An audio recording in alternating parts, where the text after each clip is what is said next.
Ya, Satgas BSBI. Baru saja saya menerima Pansus BLBI DPD Republik Indonesia yang dipimpin oleh Pak Bustami, ditemani oleh Pak Tamsil Rimrung dan Mbak Fahira Idris serta Mbak Evi. Mengkonfirmasikan tentang apa yang telah dilakukan dan perlu dilakukan lagi untuk BLBI. Saya menyampaikan kerja BLBI ini didasarkan pada putusan Mahkamah Agung, ya, dan juga pada laporan Pansus DPR tanggal 16 September tahun 2022. Berdasar itu lalu kami menghimpun hutang para obligor BLBI itu sebesar 111 triliun dan sekarang sudah terhimpun 30 triliun lebih. Nah, sekarang sudah masuk pada fase-fase yang lebih kompleks karena masalahnya misalnya ada perbedaan hitungan antara yang kami miliki dengan klaim dari obligor yang mau membayar. Itu antara lain. Misalnya kami mengatakan ini punya utang 5 triliun, dia mengatakan hanya 4 berdasar hitungan dia. Nah, ini juga menghambat karena kami kalau langsung setuju itu tidak boleh juga. Tapi kalau kami menunda terus, dia tidak mau bayar. Ini sedang dicarikan jalan keluar, ya. Kemudian ada juga obligor-obligor yang mengalihkan asetnya ketika masalah ini masih mengambang, sudah berpindah ke saudaranya, ke anaknya, atau dijual ke orang lain. Ada yang juga kemudian menetap di luar negeri. Nah, saudara sekalian, kami tahu bahwa ini tidak mudah. Oleh sebab itu kami menyambut gembira jika DPD sekarang entah berdasar apapun sumber kewenangannya membuat pansus agar ini tidak hilang. Karena DPD juga selalu mencatat setiap tahun dari laporan keuangan BPK itu, hutang BLBI itu selalu tercatat setiap tahun. Sehingga sebelum ini lunas akan terus menjadi catatan dan beban bagi pemerintah untuk terus, atau tugas bagi pemerintah untuk terus menagih.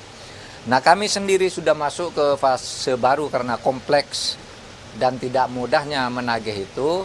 Misalnya sudah mulai masuk ke pemberlakuan peraturan pemerintah nomor 28 tahun 2022 yang di situ sudah memberi sanksi, ya, mencabut paspor, menutup akses ke bank, membekukan rekening, membatasi bisnis dan sebagainya. Itu sudah ada PP-nya, PP nomor 28 tahun 2022.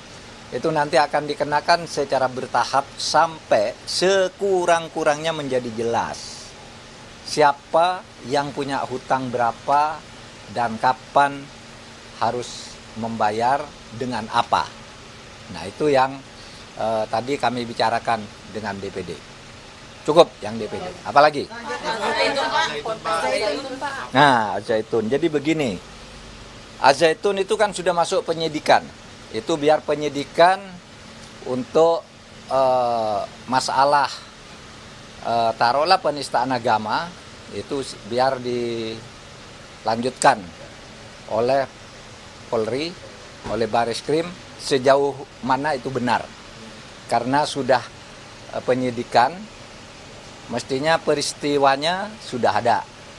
Dugaan peristiwa sudah ada, tinggal pelakunya siapa. Dan kita sudah bisa menduga pelakunya itu siapa sih?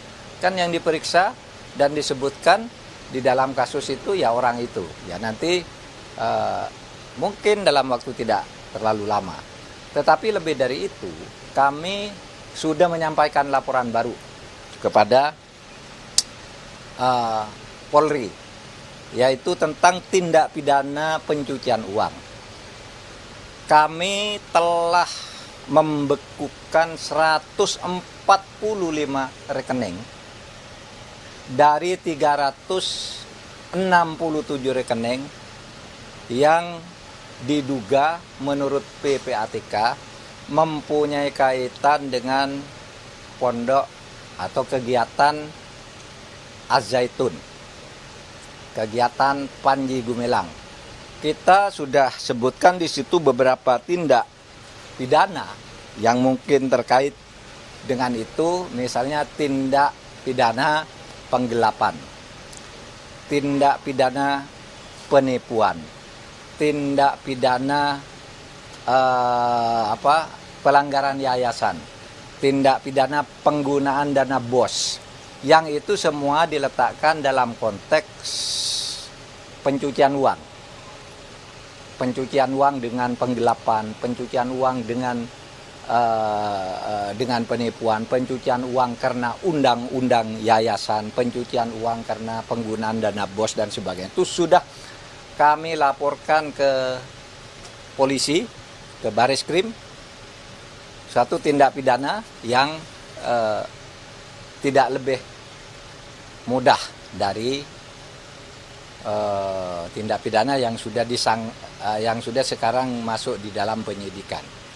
Kemudian saudara, agak lebih fantastis lagi, kami sudah melaporkan adanya sertifikat tanah atas nama Panji Gumilang dan keluarganya yang diduga ada kaitan dengan penyalahgunaan, ya, diduga ada kaitan dengan penyalahgunaan kekayaan Az-Zaitun, karena tanah-tanah itu ditulis atas nama pribadi.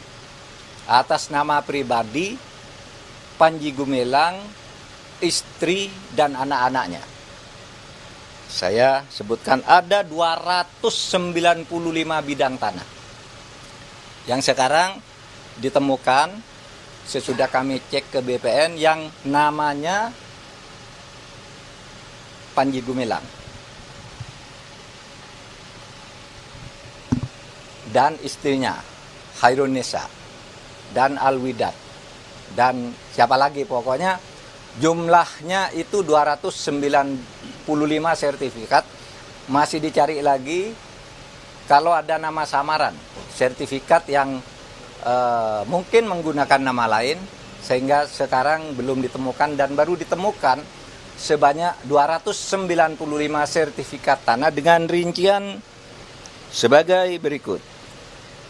Untuk orang yang bernama Abdussalam Raden Panji Gumilang, itu dia memegang sertifikat atas nama hak milik untuk dirinya sebanyak 107 sertifikat, 107 bidang tanah dengan luas 806.000 meter persegi atau 805 lebih sekian. Lalu atas nama Farida Alwidat itu 22 bidang tanah seluas 142,5 meter persegi, 142.500 meter persegi. Kemudian atas nama Imam Prawoto, ini yang sering disebut Abu Toto, sebanyak 35 bidang dengan luas 89.700 sekian meter persegi. Kemudian ada Ahmad Prawira Ibnu, 9 bidang. Ahmad Prawira Utomo, 9 bidang, 159.000 meter persegi. Ada Ikhwan Triyatmo, 6 bidang dengan 69.000 meter persegi. Kemudian Anis Khairunisa yang diduga istri atau anaknya berdasar riwayat hidup 43 bidang.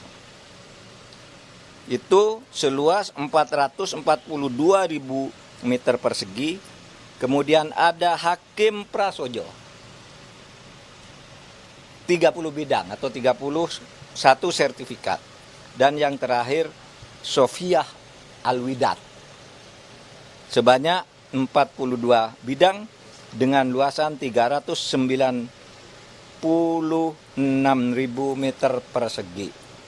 Ini data yang diperoleh sampai dengan pagi ini dari BPN, Badan Pertanahan Nasional, karena nama, tempat tinggal, dan tanggal lahirnya sama pemiliknya. Sehingga ini diidentifikasi. Nah, kita tahu laporan dari Gubernur Jawa Barat, ada 6 nama lain. Ada 6 nama lain bagi Panji. Ya, sehingga kita akan bina, akan sesuaikan kurikulum.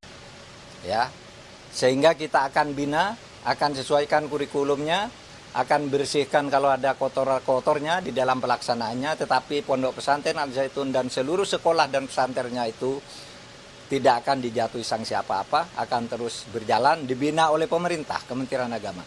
Tapi Panji Gumilang, yang merupakan tokoh di Pondok Al Zaitun ini, tindak pidananya akan kita selesaikan agar tidak selalu menjadi isu setiap ada event politik. Sekian dari saya. Assalamualaikum warahmatullahi wabarakatuh. Tidak ada tanya jawab.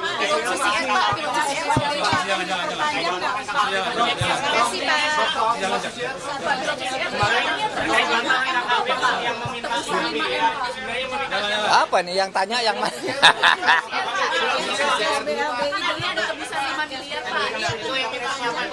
Insya Allah diperpanjang. BLBI insya Allah diperpanjang karena penting ya.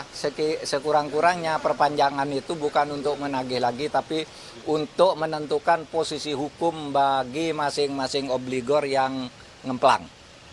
Tagih-tagihan akan terus dilakukan, tapi ketika nanti ada perpanjangan itu kita akan nyatakan bahwa mereka berhutang sekian dan harus diburu oleh negara. Oleh pejabat-pejabat.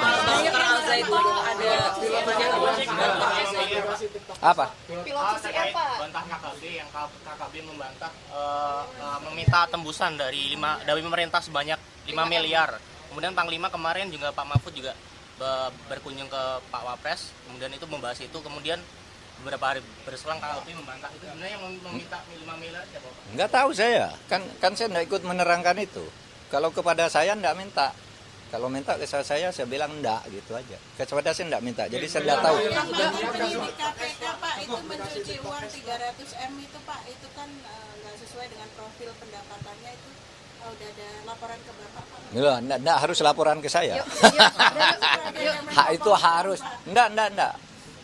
KPK tuh maksudnya, KPK. Mantan penyidik KPK. Iya, ya kalau KPK itu biar KPK lah yang ngurus ya. Nanti kita ikut campur lagi ke dalam. Pak Bangker. Dayo. Apa?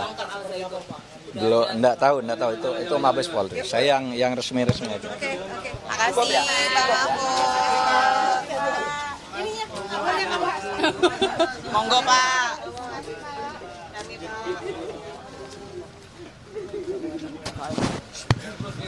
Jangan lupa subscribe ya.